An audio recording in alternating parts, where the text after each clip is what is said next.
PBB menyatakan agama Kristen dan Islam sebagai musuh kemanusiaan. Ya, ini link YouTube sumbernya, kalau Anda mau catat juga nanti bisa lihat ya. Saya lanjut saudara-saudara. United Nations Statements. Pertama, PBB mengatakan bahwa gereja Kristen atau agama Kristen dan agama Islam adalah musuh hak asasi manusia.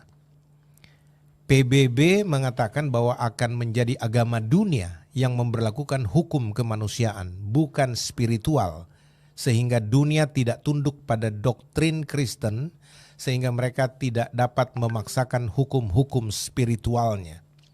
Ketiga, PBB menyatakan bahwa prinsip dan deklarasinya berfungsi sebagai agama dunia untuk mengendalikan umat manusia. Dalam proyek ID 2020 mereka mengatakan bahwa adalah wajib menyudutkan umat Kristen untuk memisahkan keyakinan dan iman mereka agar mereka tidak dapat terus memenangkan lebih banyak nyawa untuk doktrin agama mereka. Kita harus mengambil kekuasaan dari mereka sebab umat Kristiani dan Islam telah melakukan kejahatan terhadap kesetaraan gender dengan melarang hak asasi mereka. Mereka para pemercaya Kristus dan penganut agama spiritual adalah musuh kemanusiaan. Proyek ini dideklarasikan pada tahun 2000 dan sebagian mulai diterapkan pada tahun 2006.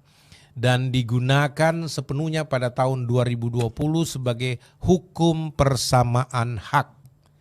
Menurut PBB, dengan agama dunianya yang akan datang, mengatakan bahwa gereja Kristen dan lembaga keagamaan spiritual lainnya ingin mengindoktrinasi kelompok LGBT, ya, lesbian, gay, dan lain-lainnya untuk melucuti hak mereka, agar beralih ke dalam kekristenan dan memaksa mereka untuk melepaskan hak mereka. Mereka mengatakan bahwa itu adalah diskriminasi terhadap ideologi mereka. Bahwa orang Kristen tidak mengizinkan aborsi atau perceraian karena hukum mereka melarangnya. Dan mereka tidak menerima poligami di antara kejahatan lainnya. Dan ini melanggar hak-hak mereka menurut PBB. Demikian pula dengan Islam yang sangat masif menolak LGBT dan aborsi serta melakukan diskriminasi gender secara ekstrim dan konsisten. PBB mengatakan bahwa mereka akan menjadi agama sejati yang memungkinkan warga dunia bahagia dengan cara yang mereka inginkan untuk menjalani kehidupan di bawah tatanan dunia baru, New World Order, di bawah agama humanistik. Agama jenis baru ini menyatakan bahwa kita harus memblokir jalan menuju orang Kristen dan Islam serta membubarkan kambing domba mereka sehingga mereka berhenti menjadi kelompok kekuasaan dalam pertemuan-pertemuan sosial kemanusiaan. Umat Kristiani dan Islam adalah penghambat dan penentang terhadap karya luar biasa PBB untuk ideologi gender. Dan inilah saatnya untuk merampas hak-hak mereka, untuk membentuk sebuah agama dengan hak humanistik, konstitusional, dan moral, bukan spiritual. Saya ulangi. Umat Kristen dan Islam adalah penghambat dan penentang terhadap karya luar biasa PBB untuk ideologi gender. Dan inilah saatnya untuk merampas hak-hak mereka, untuk membentuk sebuah agama dengan hak humanistik, konstitusional, dan moral, bukan spiritual. Pertumbuhan agama Kristen dan Islam di dunia merupakan ancaman. Kita harus menetralkan kelompok agama untuk kampanye mereka melawan proyek ideologi gender kita. Untuk mensterilkan anak-anak manusia demi pengurangan populasi yang kita incar. Umat Kristen dan Islam mempertahankan prinsip-prinsip tradisional mereka berdasarkan Alkitab dan Al-Quran yang tidak cocok lagi untuk zaman globalis dan pemerintahan PBB saat ini untuk kemanusiaan baru.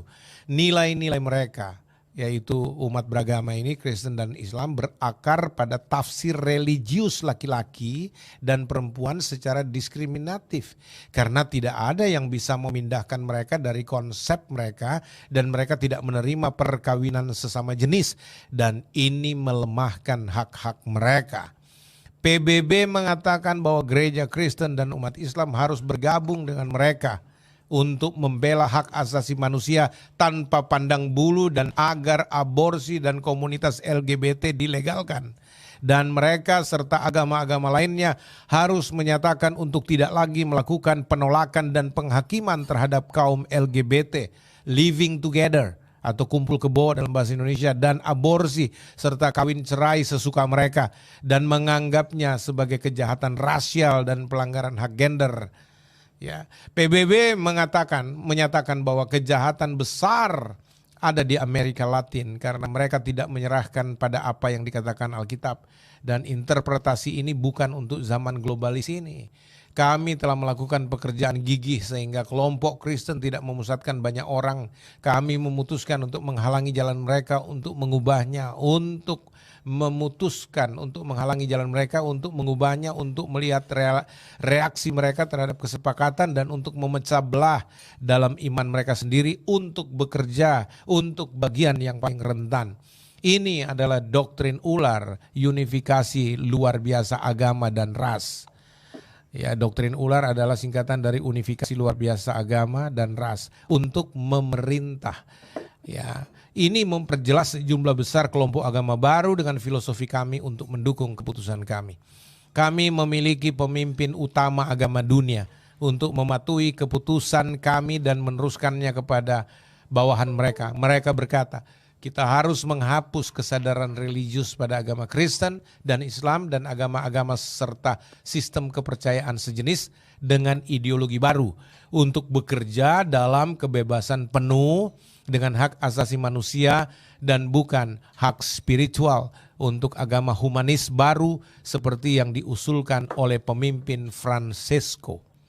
Kami akan membuat undang-undang sehingga mereka tidak bisa menggunakan kebebasan beragama untuk berbicara menentang ideologi gender. PBB menegaskan kembali, gereja Kristen dan agama-agama dunia tidak punya pilihan selain menerima posisi kami. Karena ini akan menjadi sistem yang akan diterapkan dalam proyek ID 2020 untuk menghancurkan musuh kita, dan mereka akan terikat di bawah hukum. Dengan proyek ini, kami akan dapat melaksanakan aborsi secara masif dan menetralkan pertumbuhan global umat manusia di seluruh dunia melalui homoseksualisme dan lesbianisme. Dan kami akan memvaksinasi anak-anak dan remaja serta pemuda-pemudi sehingga hanya 10% anak yang lahir untuk pengurangan yang adil. Kami akan menyatakan bahwa gereja Kristen adalah tantangan berat yang akan kami atasi karena kami sudah memukulnya dengan keras dalam ketidaktahuannya. Kami mencabut haknya dan menurunkan imannya hingga 60%, dan tantangannya adalah menurunkan keanggotaannya dan menghancurkan kepercayaannya. Kami akan mencabut hak-hak agama mereka dan mereka akan tunduk pada undang-undang baru atau mereka akan lenyap. Kami tidak akan setuju dengan mereka. Kami hanya menundukkan mereka pada sistem baru. Ya, tujuan kami adalah mempersiapkan 1.000 juta lesbian dan 1.500 juta homoseksual untuk mencegah kelahiran 5.000 juta anak dan menyebabkan kematian 500 juta orang melalui virus, epidemik, pandemik, dan manipulasi lainnya yang tidak akan kami nyatakan untuk saat ini. Ini adalah tantangan global yang akan kita capai dengan dukungan dari gereja induk kita, tanda tanya, yang memainkan peran berbeda dengan gereja Kristen pada umumnya. Demi kebaikan kita, dan sekarang kita bersiap untuk menerima pemimpin besar kita untuk mengglobalisasi dunia dan mengendalikan semua hal dalam sistem kita. Bagi UN, satu-satunya perjanjian dengan gereja-gereja Kristen dan umat Islam adalah harus menerima perjanjian hak dan bergabung dengan kami untuk meningkatkan kepercayaan Islam dan Kristen serta doktrin teologi spiritual mereka terhadap proyek kami. Jika tidak, kami tidak akan membiarkannya berlalu dengan merdeka. Kita akan menerapkan hukum humanistik secara penuh terhadap prinsip-prinsip agama yang akan ditiadakan dan dibuang, karena sudah waktunya untuk mengontrol kemanusiaan dan agama humanistik. Kita akan membawa solusi agama melalui PBB dengan satu agama humanis sedunia. Saudara-saudara terkasih, ini adalah peringatan bagi seluruh gereja-gereja Tuhan, di mana para prajurit Kristus harus sadar bahwa waktunya antikristus siap dinyatakan telah tiba. Ini adalah artikel yang harus dibaca.